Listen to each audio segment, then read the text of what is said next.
parti pour le mariage d'Aurore et son amoureux Benjamin au domaine du Kégi. Et non, avant que tu viennes m'agresser, je ne sais pas du tout comment ça se prononce, parce que, pour ceux qui ne le savent pas, moi je suis pas du tout alsacienne, hein. Je suis du sud de la France, ma caille. Et le premier événement de la journée, c'est qu'il m'est arrivé une couille pendant que je conduisais, je te raconte. Je viens d'arriver au domaine du Kégi, super chouette. Et en fait, j'ai eu un problème puisque je loue mes voitures et je n'arrivais pas à sortir du véhicule. Et il se trouve que ma réservation s'est automatiquement annulée pendant que j'étais en train de rouler.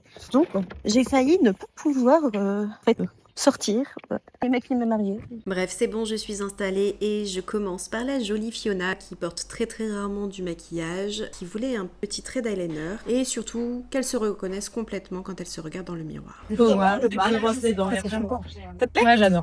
Il est l'heure de commencer Aurore. Je commence toujours par une petite consultation qui me permet de refaire un petit peu le point sur ce qu'on avait vu à l'essai et ce qu'elle aimerait changer. Je commence toujours le make-up de la mariée par un petit massage pour détendre un peu les tensions, commencer à s'ancrer dans le moment et s'apaiser parce qu'on sait qu'à ce moment-là, ça peut un peu monter. Aurore, elle ne se maquille jamais, donc elle veut quelque chose d'hyper naturel, hyper frais, vraiment à 100% elle-même. Au niveau du teint, on est resté sur quelque chose de très naturel avec du blush, un peu de glow, mais vraiment tout très naturel. T'as probablement remarqué aussi qu'Aurore elle a des yeux bleus magnifiques, donc j'ai utilisé un fard marron avec une pointe de doré légèrement chaud, avec une pointe de doré au milieu pour accrocher la lumière et tout ça de façon très subtile, très naturelle. J'ai accentué un petit peu le ras de cils avec un très fin trait de liner. On a posé des faux cils et évidemment du mascara et ça lui fait le regard de beauté divine qu'elle est. Et t'as peut-être remarqué qu'elle a des sourcils incroyables aussi, donc j'ai passé quand même pas mal de temps à bien mettre en forme ces sourcils qui sont absolument sublimes. Et j'ai fini par les lèvres avec un rouge à lèvres légèrement brillant de Maybelline. J'ai mélangé deux teintes, une rosée et une pêche pour avoir vraiment cette couleur complètement customisée. C'est un rouge à lèvres qui est à la base vinyle et du coup juste en enlevant la brillance avec un mouchoir, on a eu cet effet très lèvres naturel qui accroche juste ce qu'il faut de lumière pour les photos.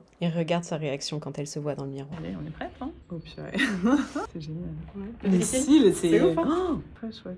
J'enchaîne ensuite avec Manon, qui est une ancienne mariée à moi. Manon, elle a une peau incroyable, très fine, avec des taches de rousseur partout. Je n'ai travaillé qu'avec de l'anti-cerne pour corriger juste un tout petit peu de la rougeur sur le côté du nez. Je lui ai mis pas mal de blush, un petit peu corail orangé. Au niveau des yeux, j'ai quasiment rien mis, juste un petit trait de crayon vraiment dans le ras de cils. Et j'ai juste mis un fard champagne irisé sur les paupières pour accrocher la lumière. Et j'ai passé un petit peu de temps sur les sourcils aussi, qui sont assez fins et transparents. Et j'ai mis un petit rouge à lèvres naturel en cœur de lèvres pour avoir quelque chose de légèrement coloré, un peu punchy, mais toujours en douceur et en fraîcheur. Et j'ai fini par la sublime maman de la mariée, et c'est déjà l'heure de dire au revoir à mes poupées du jour. Encore toutes mes félicitations, Aurore et Ben. Vous étiez incroyables. Mon seul regret, c'est de ne pas t'avoir vu dans ta robe. Allez, bisous!